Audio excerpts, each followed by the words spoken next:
اب آپ جائیں اور عوام کو اپنی قیادت کو منتخب کرنے کا حق دیں.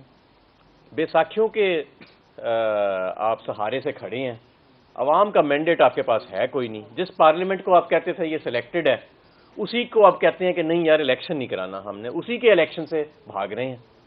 تو نہ ہم آپ کو بھاگنے دیں گے, اور عوام کے باہر نکلنے کا اب دوبارہ وقت آ گیا. اور آج عمران خان صاحب ایک اہم خطاب کریں گے, اہم اعلان بھی کریں گے, اور میں سمجھتا ہوں کہ یہ جو پاکستان کی سیاسی تاریخ ہے یہ ایک نیا موڑ اور ایک نیا رخ لینے جا رہی ہے. ہمیشہ سمجھوتے ہوئے, ہمیشہ مصلحت سے کام لیے گئے, اور عوام کا جو مینڈیٹ تھا اس کے اوپر سمجھوتا کیا گیا. اب ایسا نہیں ہوئے گا. اب عوام ہی طاقت کا سرچشمہ رہے گی, اور نہ ہم ڈریں گے, نہ ہم جھکیں گے, نہ ہم بکیں گے, نہ ہم ہراساں ہوئیں گے. ہمارے آج بھی جو دو اہم رہنما ہیں ان کو ہراساں کیا جا رہا ہے. اعظم سواتی اور شہباز گل کا کیا قصور ہے؟ جن کا قصور تھا, جنہوں نے لوٹا, وہ ایک دوسرے کو ہار پنا رہے ہیں. جس عمران خان کے جسم کو چھلی کر دیا گیا گولیوں سے, اس کے کہنے پہ ایف آئی آر کٹی نہیں, اور اعظم سواتی کے خلاف 45 ایف آئی آرز کٹ گئی ہیں ایک ٹویٹ کے اوپر. یہ کون سا نظام ہے؟ دنیا ہنس رہی ہے ہم پہ, معیشت آپ سے چل نہیں رہی, سیاسی حقوق کو آپ نے قبضہ کر لیا, اور چھوٹی سی اپنا وہ لے کے توپ لگا کے آپ بیٹھے ہیں اپنے کمرے کے اوپر. اس ملک کو الیکشن کی طرف لے کے جائیں, اس کی معیشت کو بچائیں, اس کی سیاست کو بچائیں. اور یہ جو ہمارے حکمران بنے بیٹھے ہیں, اب دیکھیں نا, روس سے سستا تیل اور گیس لینی تھی, کس نے روکا ہے آپ کو؟ پہلے مفتاح صاحب کہتے تھے یو ایس کی سینکشنز لگ جائیں گی, میں کہتا تھا نہیں لگیں گی.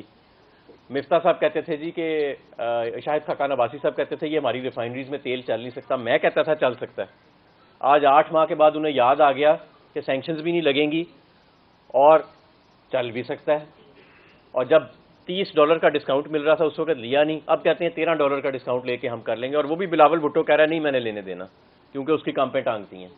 ظاہر ہے جب آپ عوام سے منتخب نہ ہوئے ہوں تو پھر آپ عوام کی ریلیف کے لیے باہمت اور باحوصلہ فیصلے نہیں کر سکتے. پھر آپ انہی کے لیے فیصلے کرتے ہیں, انہی کو راضی کرنے کے لیے جنہوں نے آپ کو منتخب کیا ہو. تو یہ ضروری ہے کہ عوام کی منتخب قیادت سامنے آئے. اس وقت ایک ریسکیو اینڈ ریکوری کا اکنامک پلان تیار ہو رہا ہے پاکستان تحریک انصاف کی طرف سے. میں سمجھتا ہوں جیسے ہی الیکشنز کا اعلان ہوئے گا, کچھ سینٹیمنٹ مارکیٹ میں بدلے گا, ہم نئی حکومت جو بھی ٹیک اوور کرے گی 5 سال کے لیے مستحکم حکومت ہوگی انشاءاللہ تعالیٰ, اس سے بھی سینٹیمنٹ بدلے گا. اور جب آپ پلانز کے اوپر کام کریں گے تو پلانز تو سامنے آ جائیں گے.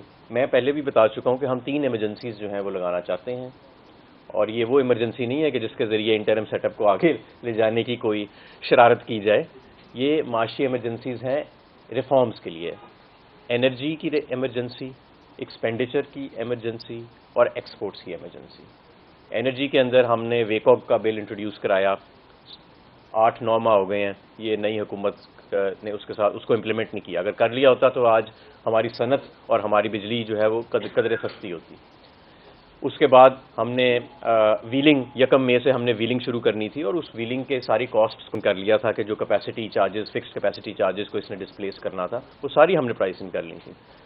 تقریباً 8-9 ماہ آ گئے ہیں, اس پہ کوئی کام نہیں ہوا. ان سارے کاموں کو ہم نے فاسٹ ٹریک پہ لے کے جانا ہے. روس سے سستے تیل کی اور بجلی کی, سستے تیل کی اور گیس کی بات چیت کو ہم نے آگے لے کے جانا ہے. انرجی کے اندر جو ریفارمز ہیں, خاص طور پہ جو ہماری ایکسپورٹ انڈسٹریز ہیں اور جو ہماری کرٹیکل انرجی انٹینسو انڈسٹریز ہیں, ان کو کس طرح ہم نے یہ جو 45 روپے کا یونٹ اس حکومت نے کر دیا 16 روپے سے بڑھا کے, اس کو واپس ہم نے کس طرح اس میں بہتری لانی ہے, کون سے نئے پیکیجز جیسے ہم کووڈ میں لے کے آئے تھے تاکہ انڈسٹری دوبارہ اپنے پیروں پہ کھڑی ہو.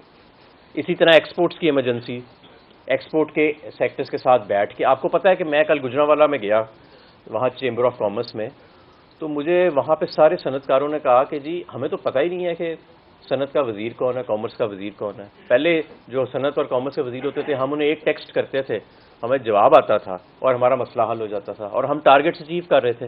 اب تو ہمیں پتہ ہی نہیں کہ یہ 2 شخص کون ہے, جب فون کرو کہتے ہیں بیرونی دورے پہ گئے ہوئے ہیں. تو ایکسپورٹس کے ساتھ, ایکسپورٹرز کے ساتھ بیٹھ کے ان کے مسائل حل کر کے اس ملک کو دوبارہ اپنے پیروں پہ کھڑا کرنا ہے. بنگلہ دیش کی اگر $50 ارب کی ایکسپورٹ ہے اور ان کے پاس وہ نیچرل ریسورسز نہیں جو ہمارے پاس ہیں, تو اس میں کوئی مینجمنٹ کا فالٹ ہے نا ہماری. اس کے بعد ایکسپینڈیچر کی ہم نے ایمرجنسی لگانی ہے. تو یہ سارا کچھ لیکن تب ہوئے گا جب ہم یہ فری فال جو ہے اس کو ختم کریں گے, اور وہ تب ہی ختم ہوئے گا جب عوام کی منتخب قیادت کو راستہ دیا جائے گا اور عوام کے حوالے معاملات کو لے کے جایا جائے گا، اور اسی کے لیے آج ہمارا لبرٹی کا کٹ ہو رہا ہے جس سے عمران خان صاحب خطاب کریں گے۔ تو میری ایک بار پھر اہلیان لاہور سے گزارش ہے کہ اپنے سیاسی حقوق کے لیے، اپنے معاشی حقوق کے لیے، اور اس ملک کو ایک آزاد، دیکھیں آج اس ملک میں نہ سیاسی حقوق رہ گئے ہیں، نہ کوئی معاشی روڈ میپ رہ گیا ہے ہمارے پاس، نہ لاہور میں تو سانس لینے کے لیے صاف ہوا بھی نہیں رہ گئی، صاف پانی بھی نہیں رہ گیا۔ بس اگر کچھ رہ گیا تو یہ NRO1 تھا اور NRO2 رہ گیا ہے، اور یہ دو خاندان اور ان کے اربوں روپے ملک سے باہر جو پڑے ہیں وہ رہ گئے ہیں۔ باقی انہوں نے اس ملک میں کیا چھوڑ دیا ان دونوں خاندانوں نے؟ اب آپ سب کو باہر نکلنا پڑے گا آج، اور ہم سب، میں، عمران خان، میرے دائیں اور بائیں جانب جو لاہور کی تنظیم بیٹھی ہے، دن رات انہوں نے محنت کی ہے، پورے پاکستان سے پورے لاہور سے، تمام حلقوں سے ریلیز جو ہیں وہ وہاں کے ٹکٹ ہولڈرز، کینڈیڈیٹس، الیکٹڈ لوگ اور ہماری تنظیم، ہمارے ٹاؤن کے صدور اور جنرل سیکرٹری، وہ سب اپنی ریلیز لے کے 6 بجے انشاءاللہ تعالی آج لبرٹی چوک پہنچیں گے، جہاں پہ سکہ بند بندوبست کیے گئے ہیں، فیملیز کے لیے بندوبست کیے گئے ہیں، ہمارے رضاکار وہاں پہ موجود ہوئیں گے، لائٹنگ کا وسیع بندوبست ہے، ساؤنڈ کا وسیع بندوبست ہے، اور سکرینز کا وسیع بندوبست ہے۔ اور میں آپ کو ایک اور بات بتاؤں، جب آپ باہر نکلتے ہیں لاہور کی قوم اور آپ اپنے صرف سڑک پہ پیر ہی رکھتے ہیں تو یہ سارے سازشی جو ہیں ان کی ٹانگیں کانپ جاتی ہیں، سارے کے سارے ان کے پلانز ہوا میں اڑ جاتے ہیں۔ ان کا خیال تھا عمران خان کو ہم ختم کر دیں گے اس کو، لیکن آج اب دیکھیں عمران خان پہلے سے زیادہ طاقتور، پہلے سے زیادہ مقبول ہے۔ تو یہ ساری سازشوں کا جو توڑ اللہ میاں کے بعد اگر کسی نے کیا ہے تو وہ آپ لوگوں نے اپنی پارٹیسپیشن کے ساتھ کیا ہے۔